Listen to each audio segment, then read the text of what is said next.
How can it be a Trashlocke, you ask, if the starters are the same as they normally are? Aren't Delphox, Chestnut, and Greninja super powerful? Didn't Greninja overtake the metagame with its protein ability? Well, for one, regular starter Greninjas don't have protein. And for two, in my Pokemon hack, nothing can evolve. This is Pokemon X Trashlocke, a hack of Pokemon X that makes the game harder, not by increasing the abilities or statistics of any trainer's Pokemon that exists that you have to fight, but by giving you, the player, some of the worst Pokemon imaginable, and making them even more useless than they are in the base game. For starters, nothing can evolve at all, so that Froakie that I got is stuck as a Froakie. The reason that I chose Froakie is not because it's particularly good for anything, in fact Fennekin is better for Viola, as you can imagine, but because the rival needs to have Chestnut, because countering the rival's Frogadier in the mid-game is nearly impossible with the little cut Pokemon that you mostly have by that point. Secondly, I got Pokeballs in that little shop, because one of the only decently good encounters in this game is a guaranteed encounter right here, a Smeargle. If you miss this Smeargle, you don't get another chance to get one. Now Smeargle is great because it can learn any move, and it has the Moody ability, so it can set up some good sweeps, but you need the luck to work out in your favor. I played with it in 2 different runs. This is the successful run that you're seeing here, but it wasn't that great in one of them. It only got to learn a couple good moves. And now, as you can see, I'm getting a few more encounters. Pretty run-of-the-mill stuff so far. Scatterbug is normally in Pokemon X, but in this game, of course, being unable to evolve, its moveset is very limited. In fact, I believe it only gets something like 4 or 5 moves over the course of the game. Kricketot isn't much better. Normally it evolves into Kricketune as early as level 10, but it's not here. Now, something that I did change to benefit the player was, in the Pokemarts, in the various Pokemarts, I actually gave the player the option to buy various berries and other items. So here you can get the pinch berries, which will increase the values of your stats when you're at low HP. I note that it says V0.3 because I was refining the game to allow for more skill expression despite limiting the player's options, and I believed that these berries were a good way to do it. Earlier versions of the game were a little too hard, at least for me. I also, as you'll see soon, gave the player the option to buy rare candies in pretty much every shop for 10 Pokédollars because grinding isn't fun for me, and I imagine it's not fun for anyone. I heal my Pokemon twice, and I leave to get my next encounter, Litleo. This is going to be very good for the Bug Gym, as you can imagine. I chose Froakie because it's best long-term, but having a fire type like this is very good. As for the Viola battle, it's actually a little tougher than you might think. She has 2 Pokemon, a Surskit and a Vivillon, which isn't much, but against my team, well, to be honest, almost any team would struggle against Viola. Most Pokemon aren't going to be evolved even normally by this point, but still, she's quite a challenge. Now, of course, it would be nice to have Fennekin for this, but as I keep saying, Fennekin is not ideal for the mid-game, so I have to make do with Froakie. The Surskit's AI is a little random. Usually if it sees Fennekin, it'll go for the Water Spore on the first turn, but sometimes it'll do it anyway, as you can see just now. But beyond that, it's rather random, so it can be difficult to determine whether the Surskit will use Quick Attack or Bubble, and because of that, it's difficult to determine whether I should switch into Litleo or keep my Froakie in. Now, I'm able to knock out the Surskit without much trouble, but Viola's Vivillon is a pretty big beast considering the Pokemon that I have to take down at this point. It has Tackle, Harden, and Infestation, and Infestation is a very scary move. It traps you and deals damage every turn. Think of it like Wrap, but to my knowledge, Infestation never goes away. So that's very fun. It doesn't do a lot of damage, but it adds up, and Vivillon is extremely tanky, and my Pokemon obviously can't deal much damage to it.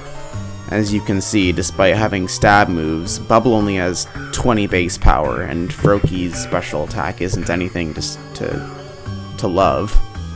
So my Froakie's already down to 9 HP. Now, I did give it a Salak Berry, which does raise its speed. Unfortunately, at this point, I don't actually know whether Froakie outspeeds Vivillon. I am in torrent range, so my Bubble does a lot, but because I can't be sure that I outspeed Vivillon even with the speed boost, I ended up going for a quick attack. If I could have switched out, I definitely would have, but infestation means that I have to stay in. So I go for the quick attack, and unfortunately, the quick attack did not knock it out, so that's my first death of the run. I don't even have a single badge yet. I'm about to get one, but you can see how limiting my options in such a way has already begun to make it difficult, even though I'm getting Pokemon that are supposedly par for the course right now. It's only going to get worse from here, and you're all going to see just how bad it can get. But for now, I at least have one gym badge, and a decent stash of Pokemon. Following me getting my first gym badge, I was eventually, well, not eventually, I was pretty much immediately allowed to get another encounter, Badoo. This is a baby Pokemon. Baby Pokemon are specifically made to have bad stats. How fitting that this would be my next encounter. But, not gonna lie, having a grass type for the rock type gym leader would be a very nice thing. Maybe not Badoo specifically, but I figure if I have to use Badoo, that's fine. I suppose perhaps I should explain a little about what a Hardcore Nuzlock is. So a normal Nuzlocke is when you have to catch the first encounter of every route, and if a Pokemon ever faints, it's gone. But before I can explain more, I should explain Sycamore.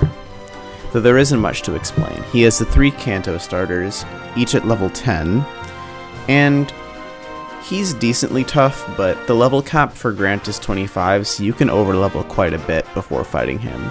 I, of course, didn't, because I didn't really know how much I needed to level at this point in the game.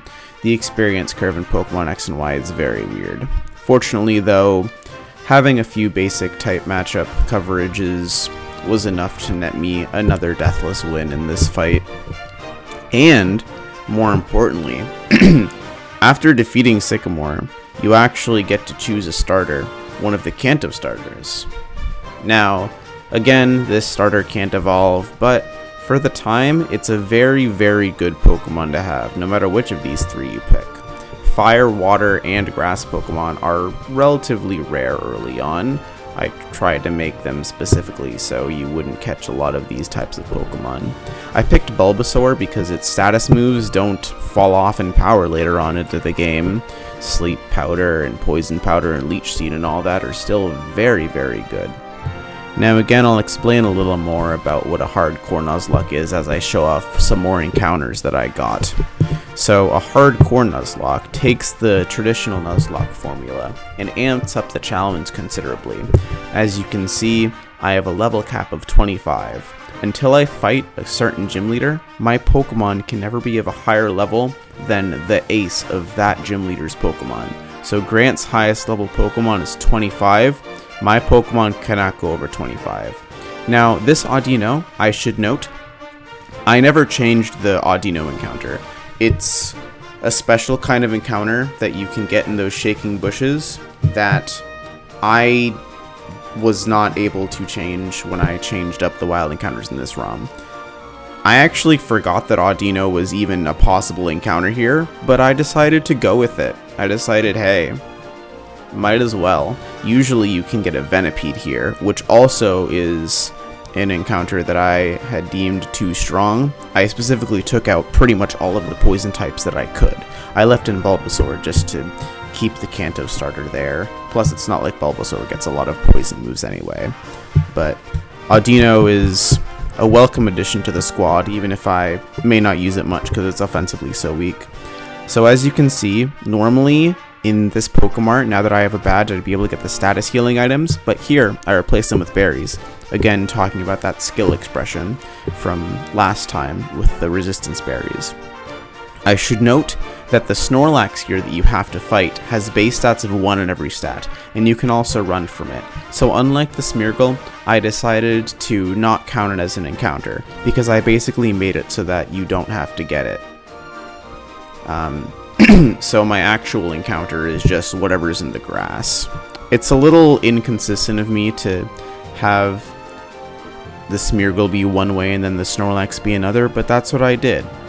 A lot of the overpowered gift mons I changed to have very low stats, so that's a thing. What other rules of the Hardcore Nuzlock should I mention? I'm not exactly sure what I should mention, actually. I suppose things are a little more strict in terms of what Pokemon you can get. You can only get 1 encounter per route, period. Gifts count as your encounter if you get them in the same route as a wild Pokemon. You can't use items in battle. That's a big one. I can't use Hyper Potions and stuff. Obviously, having the berries as held items is more conducive to a Hardcore Nuzlocke playstyle than just having awakenings and full heals and all that. I also have to play on set mode, which means that I can't switch out my Pokemon for free every time I knock out one of my opponent's Pokemon. It makes the game just a little bit harder, as you can't keep sweeping with Pokemon that have good type matchups. You have to actually spend a turn switching between them, which can matter sometimes. Now here, again, this Tyrant is a pretty strong Pokemon for this point in the game. The Tyrant that I got. And it's really good. But it doesn't evolve. I'm actually going to be using it a lot. Now, Love Disc is also something of note. Normally, you can trade Love Disc for Steelix, and that is still true in this game. I didn't change that. Anyway, on to the second gym. I suppose I should elaborate and say that I don't know how to change the trades either. There are a lot of things in newer gen Pokemon ROM hacking that are just not known to people. So I can't really edit trades and certain types of encounters. But what I can do is show you how to destroy Grant. His Amora loves to paralyze, but being rock and ice, it has a lot of weaknesses. And Binacle's Clamp, as you can see, is doing a really good job at dealing a steady amount of damage while resisting all of Amora's attacks.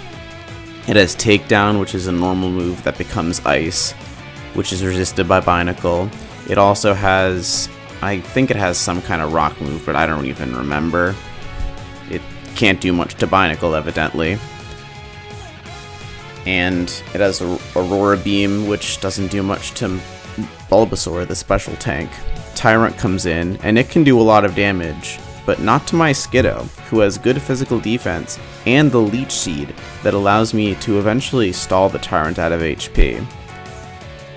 Now it's Tyrant versus Tyrant, but I have the Leech Seed advantage, so I outdamage him with my bite against his. Even his Rock Tomb isn't enough to absolutely get destroyed by me. After the second gym badge, you have to fight Korrina and her 2 Lucarios, but the funny thing is, their movesets are level up movesets. It's Metal Sound, which lowers special defense, Power Up Punch, Feint, and Swords Dance. Metal Sound literally does nothing because the Lucarios only have physical moves. This fight can actually be pretty tough if you get unlucky, because, I mean, Swords Dance Lucario is really scary, even with Power Up Punch as their strongest move. Fortunately, my Korrina used a lot of very weak moves, a lot of Metal Sounds, and I was able to get some good Sleep Luck and eventually stall out the Lucarios. You're going to see more and more stall as things go on, because I get a lot of utility moves as the game progresses, even though my Pokemon stats don't increase very much. Note that I'm still using Pokemon like Bulbasaur and Love Disc, which have really low stats, but they have moves like Sleep Powder, Leech Seed, and Charm, which allow me to take on what should be more formidable opponents. Solosis is notable because it gets Recover and Light Screen and all that. Again, weak Pokemon with a lot of good utility moves. This is really the run that taught me to play defensively. And you'll see Audino here.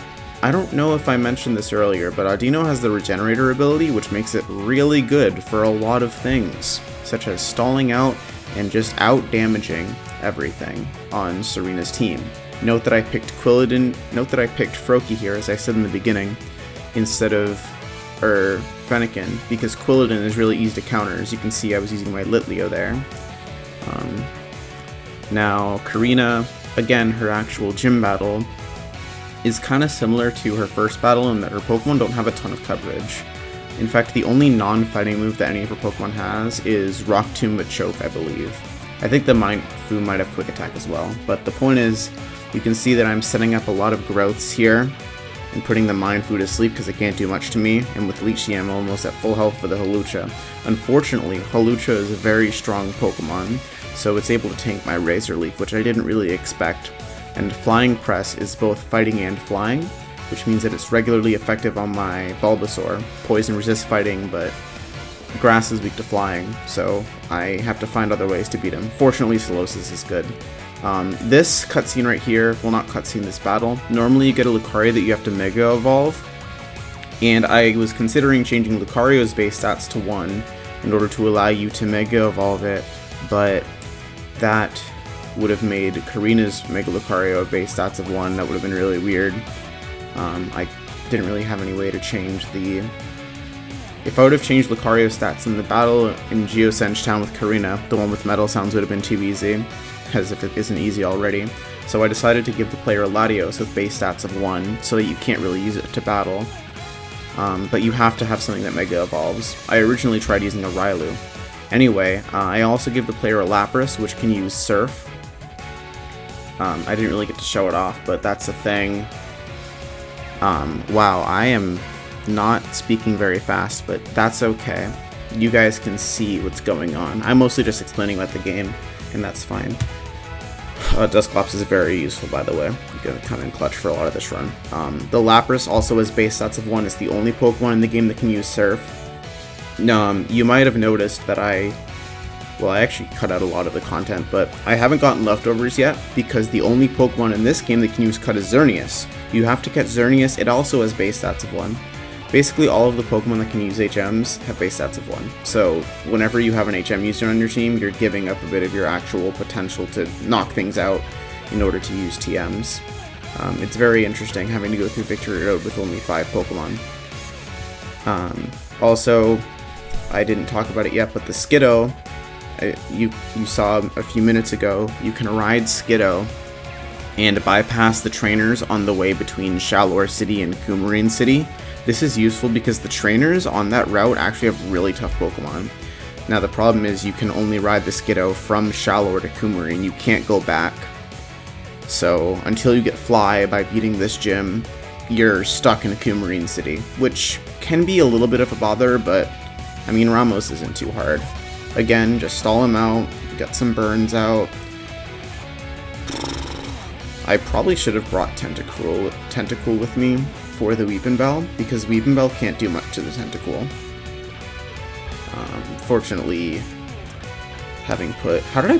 does Dusclops have Hypnosis? I'm not even paying attention to the footage that I'm talking over. Isn't that great? Anyway, as you can see, I'm using Latios to fly back here.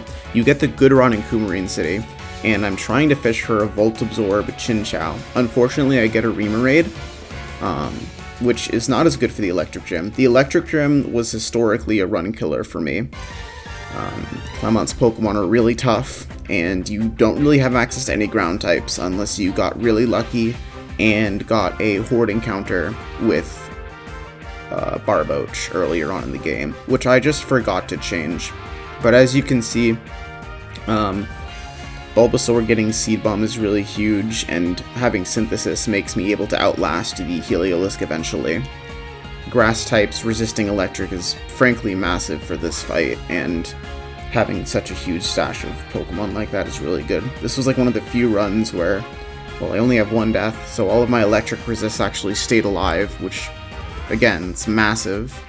So, and again, I just Will-O-Wisp and Secret Power, and Emolga's done, Alright, so I'm recording this even though this is like the third part of the series and not the second because I downloaded the wrong video and now my internet's being bad. Anyway, the rival has a Meowstic, a Chestnut, and an Absol, same as in Shallower City. A lot of the upcoming battles are going to be just me stalling with Audino and Dusclops and stuff. Audino with Regenerator is extremely useful, and it's still one of the only fully evolved Pokemon that you can get at this stage in the game. So being able to use it to stall out Pokemon like you're seeing here is really nice. Sliggoo is also very good.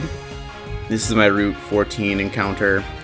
It has really high special defense for a Pokemon that's not fully evolved, higher than most fully evolved Pokemon.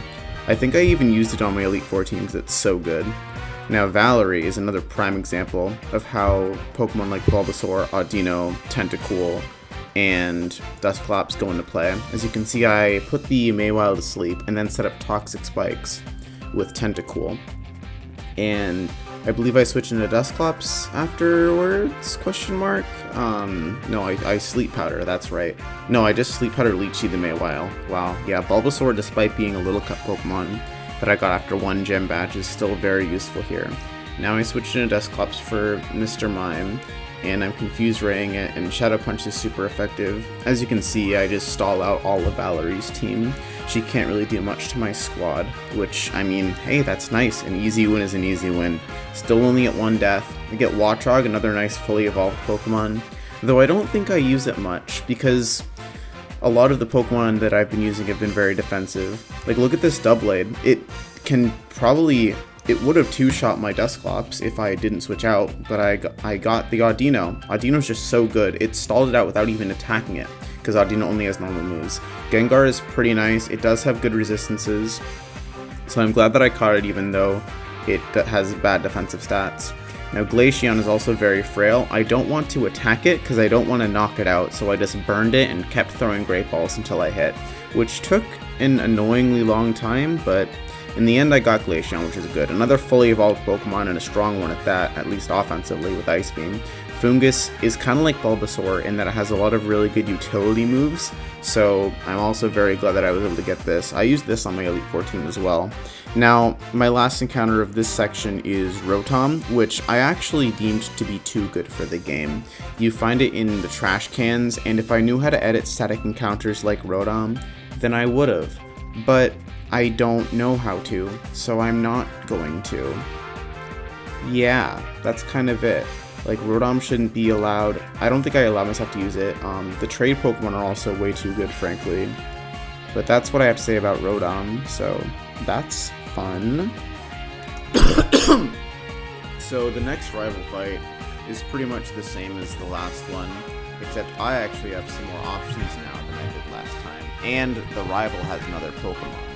Now, the Pokemon that I chose at the beginning of the game is Froakie, which means that the rival has, I think, Flareon, right? I think we'll see that later.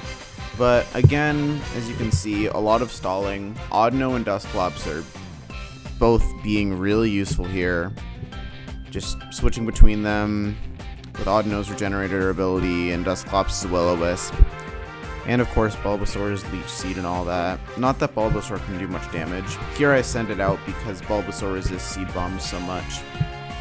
Despite being a little cut Pokemon, having a quad resistance to grass is really nice for certain trainers, so keeping it along is really good. And like I said earlier, the status moves that Pokemon like Dusclops and Bulbasaur had at the start of the game, still very useful even now. So Chestnut goes down to a burn, and oh, it's Vaporeon. All the better for me. Bulbasaur also resists Vaporeon's water-type moves, so I'm able to launch a couple Seed Bombs and then destroy it with Skiddo for some more damage.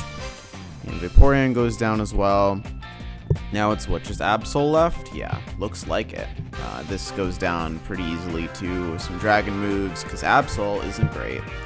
And that's Serena.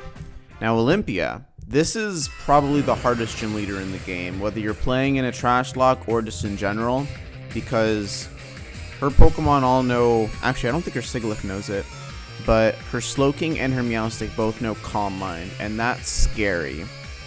I don't have any way to really set up because all my Pokemon are terrible, but Calm Mind raises special attack and special defense, and as you can see, it already has multiple Calm Minds up. So if it were to get off a really big boost, or a really big attack, that'd be bad. Fortunately, I'm able to put it to sleep, but unfortunately, it wakes up. And fortunately, Dusclops is able to take it out. Slow King is high special defense, Slow Bro is high physical defense. But Meowstic starts setting up Calm Minds as well. It's got, what is it now, 3 of them? It's pretty savage. Now I have Watchog here, which has the move Psych Up, which actually copies the special attack and defense boost from Meowstic Calm Mind. And I Baton Pass to go into a Pokemon that can hopefully deal some damage in return to the Meowstic. As you can see, I'm having a lot of trouble deciding what to do, because pretty much anything is dead to a crit at this point. A crit goes through all of the special attack and defense boosts, just like that. Glaceon faints, and 6 badges after the first death, we have our second death. Glaceon, probably my strongest Pokemon offensively, just died to a stray crit from a Meowstic of all things. So my team is just decreased in power immensely. Fortunately, Sliggoo, with its incredible special defense, is able to tank even the massively boosted Meowstic's attacks. And with Paralysis, I do have a little bit of luck, but as you can see, I'm still scrambling to do just about anything, because, well, what can I do when everything's dead to crit? I ended up sacrificing my Watchog, because I decided that Sliggoo would be better to keep in the long term, and fortunately Dusclops was able to knock out the Meowstic.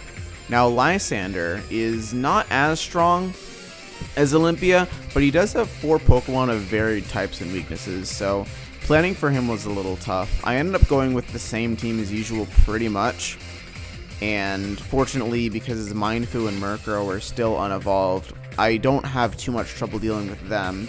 Gyarados with Intimidate is a little annoying, but considering that my strategy involves switching out so much anyway, the attack drop wasn't that big of a deal. Again, getting a Will-O-Wisp off was really nice. Citrus Berries, you can see the heal. Now, I say was nice, but I in reality am saying would be nice now because it missed, and I'm kind of just saying things as I go along, so yeah, that's fun. Anyway, Audino comes back in. Regenerator is just so good. Thanks to the Regenerator ability and the burn, I take a lot less damage than I would normally, pretty much enough to fully heal after everything. Snubble is here because as a fairy type, it's immune to dragon moves, and it also resists dark moves pretty nicely. So Gyarados' Outrage doesn't go through on Snubble, and then it takes itself out with Confusion, very fortunately. Again, I Secret Power the Pyroar, that's what it's called. I'm really good at reading, and get an immediate Paralysis, which is very nice. Secret Power, I believe, always has a 30% chance to paralyze inside of buildings. It's using the same animation as Body Slam, so I think that's what's happening. It depends on the area you use it in, I think. It's a really weird move, and I'm glad Audino gets it, because it doesn't really get much else through level up. And of course, it doesn't get anything through TMs in this game, because nothing gets any moves through TMs in this game. Fortunately, Binacle is able to take it out with its strong physical defenses. We fight Lysandre again in the Team Flare Secret HQ. Not much happened in the Lysandre Cafe laboratories or whatever, fortunately. No deaths there. But as you can see now in the second Lysandre fight, his Mind Shell has evolved, and I believe his Murkrow has as well. I guess we'll find out together in just a little bit. Shadow Sneak is a nice move to have for sure. Sending out Pyroar, which is immune to ghost moves, and unfortunately Will-O-Wisp. Though this Pyro's a special attacker, so Will-O-Wisp wouldn't do much anyway. I'm still using my Binacle here. I'm gonna Rager Cell it. You can see it does half damage because Binacle's a god somehow. I really like how this Trashlocke made me use a lot of unevolved Pokemon, even in the late game, and a lot of Pokemon that I never would have really used normally. Apart from the Black Trashlocke, in which I also used Audino, I never really have used any of these Pokemon, especially not their unevolved forms. I certainly wouldn't be using a Bulbasaur for the post-7th gym fight evil team leader. That didn't make any sense, but I'm rolling with it. Again, burn the Gyarados, don't die to its Outrage or water moves, and everything should be all fine. His last Pokemon, is it Murkrow or Honchkrow? I don't know. It's Honchkrow, very cool. It is, now Dusclops is weak to Dark, and if I don't, yeah, I would have died to another move. but fortunately, like I said earlier, Fairy resists Dark, so that's cool. Now, Snowbelle would die to another move here, so I have to go in and body slam almost with, I don't know, it's actually secret power, but whatever. Now, here is a regular Team Flare battle, and it's pretty savage. Double doggos. Manectric is a nice special attacker, and Mightyena is a nice physical attacker. But hopefully things aren't too bad, are they? Snowbelle knocks out the Mightyena pretty nicely. We got Vaporeon, that's a water doggo, but no! Look at that. Manectric used Discharge. I was not expecting that, and, well, it's another death. But we have to carry on, unfortunately. It is Xerneas time. Now, Xerneas only knows Strength. That's a thing that I changed. It only knows Strength by level up, and it has base stats of 1. So it does, like, no damage to me, and does even less because it's Dusclops. It can also learn Cut through HM, which is how you get leftovers, but we can deal with that later. For now, it's Lysandre time. Lysandre has 4 Pokemon as always. He has his Mineshaw, he has his Honchkrow, he has his Pyroar, and he has his Gyarados, which can Mega Evolve. His Mineshaw gets an Acrobatics in, but fortunately I built Dusclops up to be super tanky. I think I invested in physical defense and HP for this fight because of the Mineshaw. I'm not really sure what I did. I haven't checked the VODs that mechanically. That's not the word, but I'm rolling with it again. I should note, I probably said this in an earlier part of the video, but through super training, you can basically change your EVs around as you wish. So I can get don't worry about how, just the point is I can make my EVs whatever I want any time. It just takes a lot of time, and I skipped that grinding in PK Hex. Now again, I have Sliggoo out here who has a massive special defense stat and can tank even the Pyroar's moves. We Will-O-Wisp with the physical attacker Honchkrow yet again, and switch out because we don't want it to die to a dark type move. I don't know if crits go through burn, but that would be unpleasant to say the least. Fortunately, Binacle is here to save the day once again, with its Razor Shell taking out the Honchkrow, and now it's Gyarados time. And I expect the Mega Evolution and go for a Cross Chop here.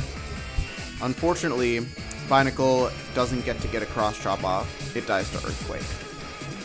Now, here again, Outrage nearly knocks me out with a crit, but I get the lucky Sleep Powder off. Again, we're seeing Sleep Powder, Leech Seed, Toxic, Will-O-Wisp. It doesn't matter how weak you are if you have a good enough moveset. And Bulbasaur is definitely a really good example of that. Now, Tyrant is kind of the opposite. It doesn't have a very diverse moveset, but with its amazing defense stats... Oh wait, no, it died. Never mind. Alright. Audino, with its secret power and chance to cheese the game with Paralysis and Regenerator. Yeah. Fortunately, Lysandre doesn't heal. If he did, I would be in massive trouble. But hey, I won anyway. Let's go. Alright.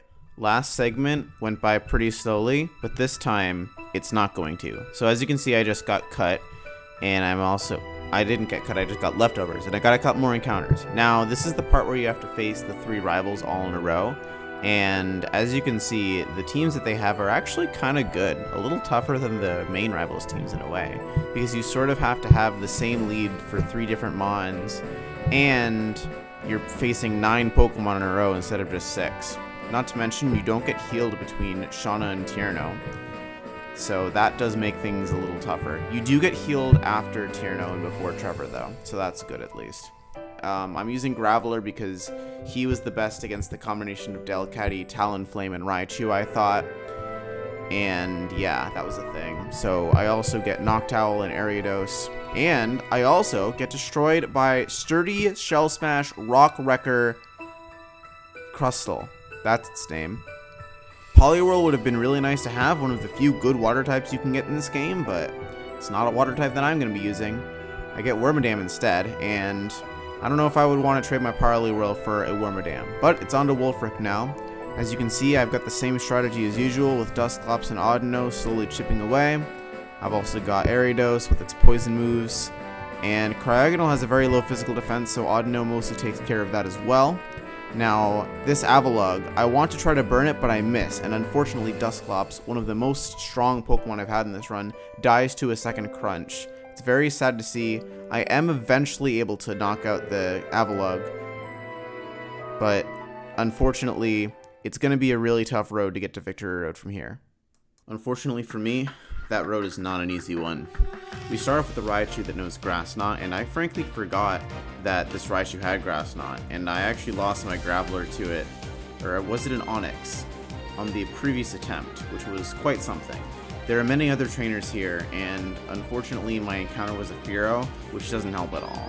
Because I got a Rotom earlier in the Lost Hotel, I allowed myself to get an extra encounter in Electrode, but that's not very useful to me either. I caught it with the Master Ball because it was my last encounter, and because I didn't want it to explode upon me. Fortunately, a lot of the same strats that I was able to use on previous rival fights, I was able to use on this one, even though I didn't have Dusclops. Haunter was able to make up for Dusclops' big defenses with its massive offenses, and I was able to knock out Serena's Pokemon without too much of a hitch.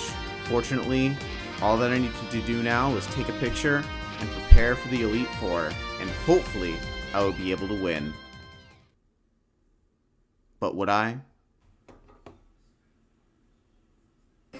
Let's find out.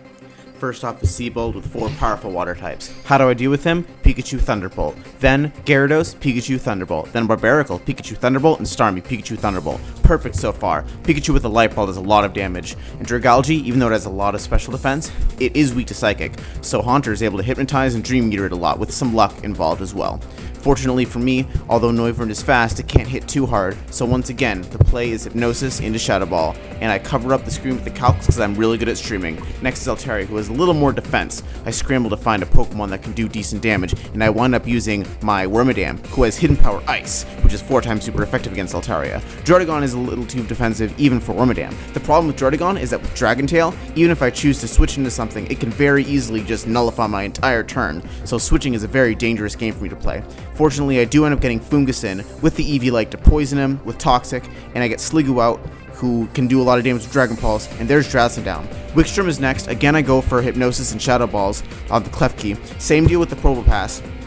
Fortunately for me, all these Pokemon are very slow, but that's not true of Scizor at all, and Scizor is very fast, so I decide that my Haunter is in danger, and I switch out Audino. I Secret Power to go for the Paralysis, but I don't hit, because it's only a 30% chance. I go for the Guaranteed Sleep with Spore, and Sliggoo has water moves, which are not resisted by Scizor. Muddy Water is a nice attack, because lowering accuracy is a really good effect, especially when you have a Pokemon with Regenerator that gets a lot of mileage out of being able to switch out a bunch of times. Once again, I Calc and to hide the gameplay with my Calc, because I'm really good, but there's Aegislash, one of the scariest Pokemon in the history of Pokemon.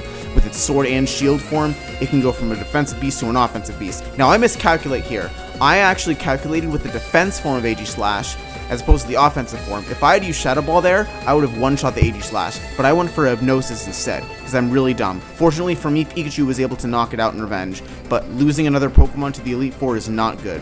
Now, fortunately against Malva, Malva doesn't have many options to set up Sun, so I'm free to set up Rain and not exactly Sweep, because Malva's Pokemon are still tough, and they carry and pack a lot of moves. I'm not doing a second take of that, I don't care. Talonflame with Brave Bird is a really huge beast, but fortunately it dies to its own recoil. Torkoal, on the other hand, is a lot more defensive and a lot tougher to take down. I go for it with Pikachu and eventually knock it out. Now, Chandelure has Fire Blast and Shadow Ball, I think, so I use Sliggoo with this high special defense and resistance to fire and Rain Dance, and Audino, who's immune to ghosts, to knock it out. And that's going to be the 4th of the Elite Four down, but will I be able to face the champion? I don't know. We're going to find out right about now. So here's Champion Diantha. She starts off with her Harlucha, but fortunately my Pikachu is able to one-shot it thanks to that Light Ball. I switch in Sliggoo in order to try to deal dragon damage to it, but no. Tyranitar goes for the Head Smash and totally destroys me. My Wormadam with Hidden Power Ice goes for Protect in order to Scout, and then Hidden Power Ice is to knock out the dragon. Then another dragon comes in, the Goodra. I know that I can't just stall this thing out because that has Fire Blast. Fortunately for me, however, I have an Audino with Regenerator ability.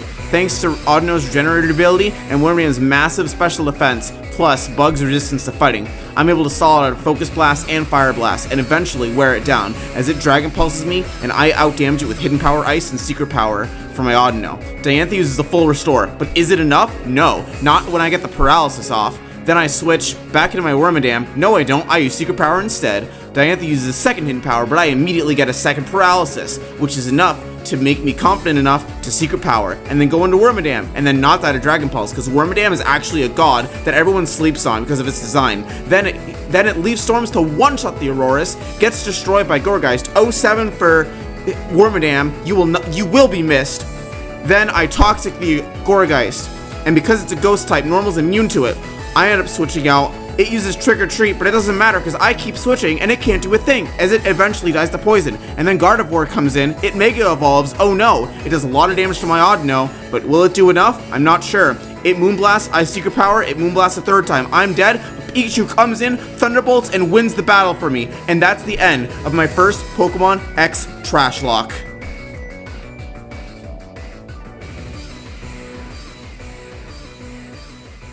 Or is it? There is one more battle that I have yet to show. Hopefully you guys will get to see the AZ fight. He wants to know what a Trashlocke is. Let's tell him. What is a Trashlocke, guys? What is a Trashlocke?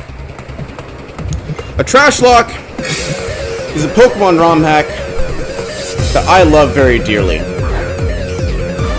You gotta use the worst of the worst and take on the best of the best. You gotta come up with new strategies and use some of your old ones in different ways. You never know what's gonna happen. You never know what you're gonna go up against. Well, actually, most of the time you do.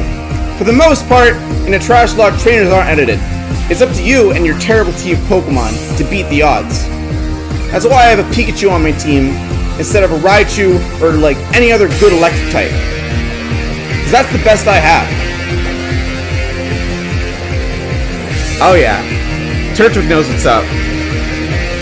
In this hack to commemorate the Trashlocke series, I actually gave AZ a team based off of the original team that I used to beat Pokemon Emerald Trashlocke. Similar moves, but not the exact same. A few things have been updated, such as held items, in order to fit the Generation 6 deal. And if you want to watch how that fight ends up, the playlist of the entire run is in the description below. Please, thank you for watching. Make sure to like the video and subscribe if you enjoyed it. If you came this far, I assume you do. If you didn't like it, then say so in the comments as well. I want to know what I did wrong. I know that my audio quality is bad. Thank you very much again for watching, and enjoy the rest of your day.